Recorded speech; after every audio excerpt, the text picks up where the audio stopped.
reprezintă o fațadă, cred eu. Deci o să încerc să fac o pe planșetă, că încă mai am planșeta din de liceu. pe timpuri.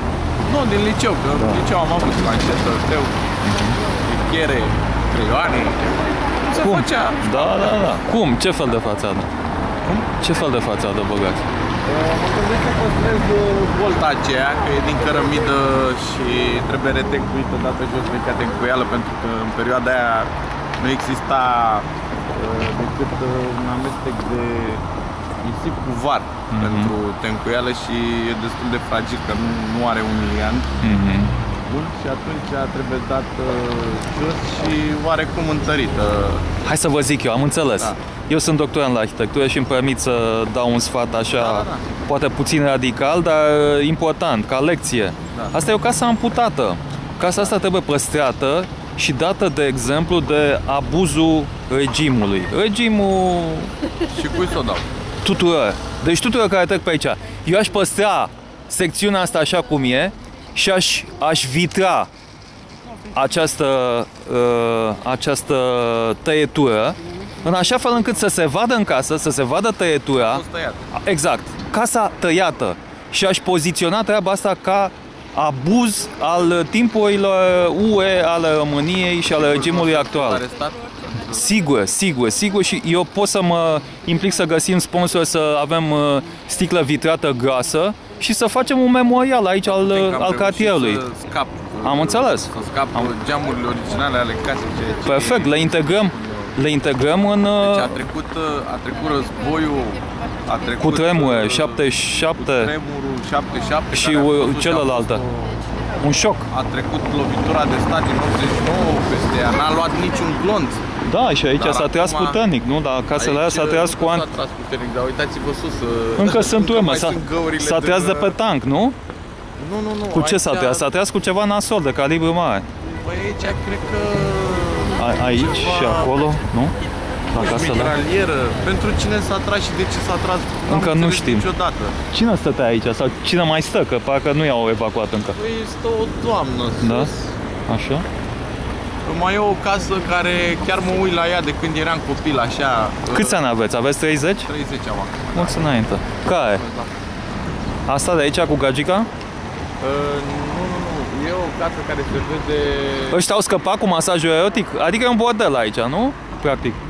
Sau pe aproape, nu? Că n-am ajuns la vârsta la care să mă duc să mă masez. Deci încă mă simt bine, apt, potent. Ok, da. Pare că au scăpat ăștia cu bordelul, nu? Ăștia au scăpat sau scapă, nu? Nu știu ce să vă zic. Okay. Partea asta nu e... Deocamdată nu e pe tabel, să zic așa cum am fost. Deci aici va fi un cot mare, așa, bizar. Au intrat în zona. O să fie probabil un rond. Acolo o să mai fie un rond, din câte am înțeles eu așa și din câte am încercat să înțeleg.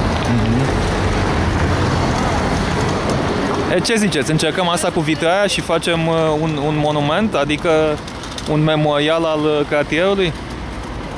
Nu trebuie să spuneți acum, gândiți-vă. Da, mă gândesc, nu, că nu. Vorbiți cu părinții? Dar cum? Cu părinții să găsim o soluție cumva să rămână, eu aș fi vrut să îi fac un contrafort ceva în fața aici. Dacă faceți așa, înseamnă că veți ascunde agresiunea nemernicilor ăsta. Dacă faceți cum v-am zis eu, este o rană care se lasă cumva deschisă, expusă și va fi cunoscută treaba asta, pentru că altfel o acoperă. Ce părere aveți? E ok ce au făcut ăștia? E bine ce fac ăștia? Ai lui Oprescu? Este dezastru social. Este dezastru social. De cât timp cunoașteți cartierul ăsta? 20 de ani. Dar eu cred că trebuia dărâmate toate și construcțiile lor. Dacă la un cutremur, de ce le-a dărâmat așa? Una aici, una acolo, una... Ia uite-ți pe aici. Aici când s-o viu un cutremur de 7,8, am aflat de 7,7, da? Nu mai iese niciunul viu. Mata, unde stai? știu. Și dacă vine cu tremur, mata scap? Mata scap? Eu scap, că mea e o cazemată mai deosebită. Păi uite, dânsul locuiește în casa asta care a fost tăiată pe jumătate. Aici m-am născut. Domnule, știți ce este aici? Sodoma și Gomora. Păi în toată România, asta e România. E o Sodoma și Gomora la scara unei țări.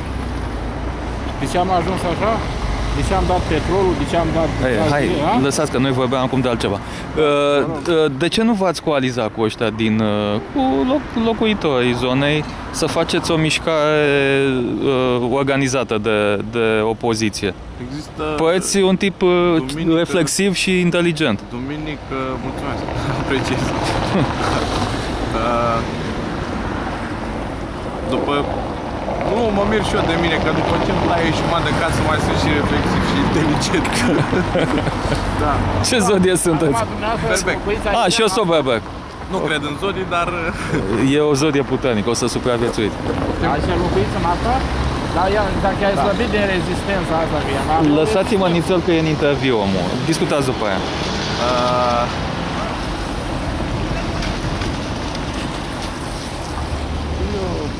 Ați vorbit cu careva? Adică cred că asta e manifestarea încercat? unui... Deci, din punctul meu de vedere, asta e o manifestare a unui regim sub care au trăit părinții mei, toți am trăit, și acum în căderea lui încearcă să se agațe cu ghearele, se agață de ce mai poate. De ce mai poate. Își făca, e ca o fiară turbată, rănită de moarte. În momentul în care cade și se agață de anumite lucruri, în greutatea ei reușește să dărâme și anumite lucruri frumoase. Se agață de lucruri frumoase pe care le strivește din inconștiența cu care a... Din prostie. Nu știu dacă e prostie, că prostie are și ea morul ei. Asta nu mai e prostie, e răutate amestecată cu ură. Deci eu așa o interpretez, altfel nu o pot interpreta. Acum... Așa ne-a spus Iliescu, să fierbim în sucul nostru propriu. Nu cred că e vorba de o fiertură în sucul propriu, eu cred că e vorba de o ucidere a României pe interior, da. machiată frumos pe exterior. Deci eu așa văd, cam asta ar fi tabloul zilelor de azi. Din ce înțeleg eu... Nici măcar nu-i machiată frumos pe exterior, e machiată ca o ștoafă pe exterior. Acum machiajul a căzut, dar în interior casa a fost foarte frumoasă. Eu am lucrat 2 ani și jumătate, am încercat să renovez un vestibul, un hol și un apartament cu 2 camere aici, la fațadă. Mi-a luat 2 ani și jumătate să le renovez. Într-o oră și 5 minute casa a fost pusă jos. Deci vă dați seama, prea repede parcă, nu știu, prea. Și acum mă gândesc așa, dacă să mai muncesc, să nu mai muncesc, că de ce să mai muncesc dacă vine statul și intră cu forța în casă și taie fără explicații casa și mă face și părinții mai muțoi și nu mai înțeleg, adică oricât aș fi eu de logic, nu pot să înțeleg, anumite lucruri nu pot să le mai înțeleg, că n-am cum, n-am atâta capacitate, dar... Părinții câți ani au? 60? Păi cam 60 de ani, sunt de aceeași vârstă, se cunosc din liceu. Ce-au lucrat? Mama a fost tehnician proiectant la Metrou București, tata tehnician la CM3, parcă. Când se făceau blocuri pe vremea lui Ceaușescu, întotdeauna era... Deci el a lucrat în construcție, ambii au avut pregătire în construcție. Eu am fost un pic mai împins așa cu șutul și la mine... Vecina e din Curtea cu stejarul? Da, e bătrâna... Câți ani are? 87 de ani are. Magazia aceea care este în spatele ei? În Bovindou, ca să zic așa, este adânse. Acolo era o magazie de lemn. Cea mai frumoasă amintire de aici din cartier, a dumitale? Da, a fost o casă frumoasă, nu știu, o stradă frumoasă. Era o stradă de negustori. Bunicul meu îmi povestea că Aici era o stradă de negustori, de doctori, de avocați. Era gara de nord aproape, erau foarte puțini, erau câteva case mai înstărite. Restul erau case medii. Pentru vremea aceea, la 1900, vă dați seama, era... O iubită ați avut de aici din cartier? Nu, aici în cartier nu. Potrivit dictonului să nu-ți faci iubită pe aproape, mai bine mai departe, că nu se știe. Nu, dar n-am stat mereu chiar aici lipit de casă, dar acum în ultimii ani am stat pentru că... Așa s-au întâmplat lucrurile. Așa a fost conjunctura, mă rog. Și la bloc eu nu pot să mă obișnuiesc cu viața de la bloc. Am fost mutat și la bloc când eram mic. Nu mi-a plăcut, după aia am venit la curte și am zis, domne, mai bine la curte decât la bloc. La bloc se mai ceartă vecinul, se mai... Știți cum e. Da, mai dă unul muzică tare, mai dă unul muzica tare, mai țip tu și țipă după aia vecinul la tine. Mie nu-mi place așa, nu cred că blocul nu e o soluție pentru români. Adică nu... E tot sistemul concentrațional, să-i pui pe toți împreună să se ascultă unii... de chibrituri concentrat pentru niște oameni care... Sunt distruși. Să se urmărească unii pe alții, e sistemul stalinist secuist. Da, nu poți să aduci din mediul rural, nu poți să aduci oamenii și să-i înghesui niște cutii de chibrituri și să construiești cu ei socialismul. Adică asta poate ține 10-20 de ani, dar după o anumită perioadă de timp ei resimt nevoia întoarcerii. Implozia.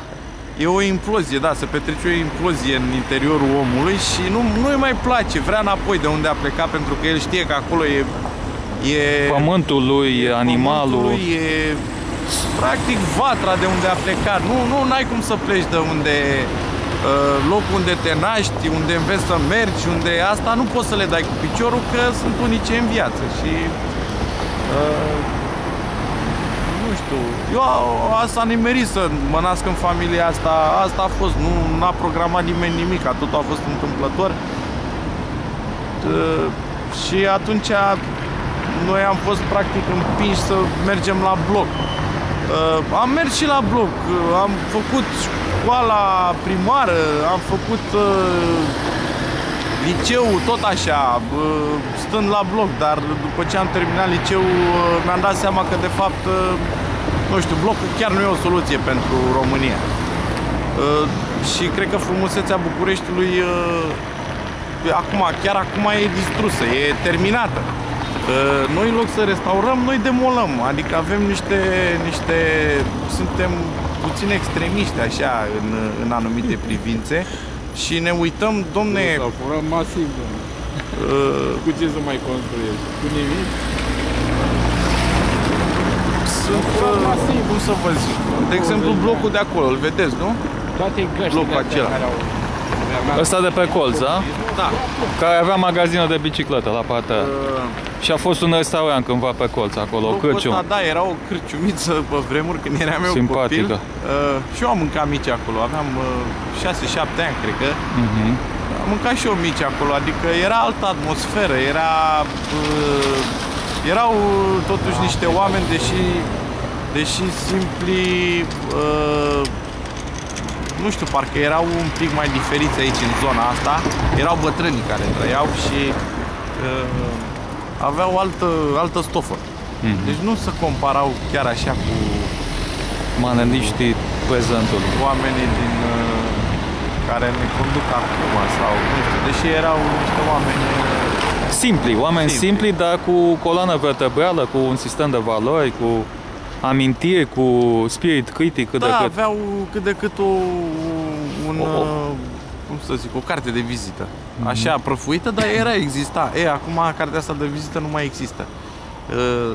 Ciudat e că blocul ăsta, din câte am văzut și am căutat și m-am interesat și eu, e făcut de Emil Prager, un inginer constructor care a introdus betonul armat în România, în lume. A fost cred că primul inginer care a folosit betonul armat. Nici o țară din Europa nu are așa ceva. Un bloc ridicat în jurul anilor, cred că 40 sau 50, cu beton armat. Blocul chiar este cu zidărie de cărămidă și pe structură de beton armat. Structură de beton armat. E ciudat la vremurile alea când toată lumea ducea totuși o viață începea să ducă o viață grea, diferită.